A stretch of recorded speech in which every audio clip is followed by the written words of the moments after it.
His father wanted him to be a lawyer and was appalled when he became a priest. But this simple German friar would transform the way we look at faith, and by extension, society itself. Martin Luther.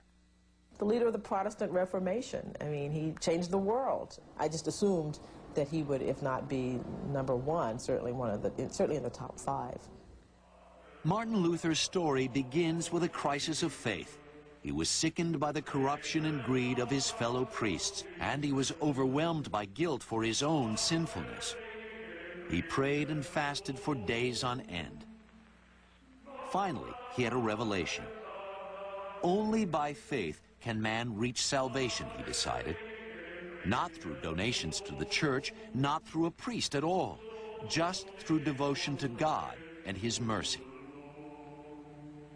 The church was saying, you need the priest, you need ceremonies, you need to use the church in order to attain salvation. Luther said, no, we cannot accept religious belief from others. Unless you have faith, unless you feel the faith within you, you cannot be saved.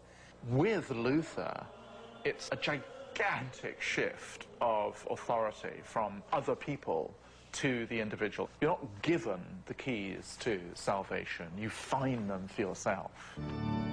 Luther even began to translate the Bible from Latin into German so that all could read it. Changing religious practice from an obscure ancient dead language, Latin, to the vernacular, to your own living language, English, German, French, Dutch. It's a kind of repossession. I mean, it really lets you own your belief. The conflict between Martin Luther and the church came to a head in 1517 when Luther decided to take a stand. He attacked the Catholic hierarchy in a diatribe called the 95 Theses. Legend has him hammering the document to the front door of the local church. Luther was dragged before an assembly in the German city of Worms. When he refused to recant, he was declared a heretic and excommunicated. Soon after, Luther gathered his supporters together and established the first Protestant congregation, breaking off in protest against the Catholic Church. The central idea that there is no longer a homogeneous Western Christianity, that is an immensely important idea, a liberating idea. It's an idea that leads people to believe they can fashion their religion in their own way. And the proliferation of sects and individual oddballs and strange ideas in the years following Luther's revolution is quite extraordinary. Extraordinary, yes, but explosive as well.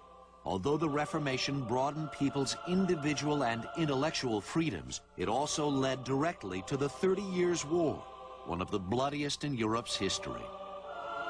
But despite the carnage that ensued from the Protestant Reformation, Martin Luther holds his position on our Millennium Countdown because he eloquently defined man's ability to relate directly to God. I think Luther's statement at the Diet of Worms, "Here I stand, God rest my soul, I can do no other," is in many ways the core statement of conscience that underlies all modern democracy.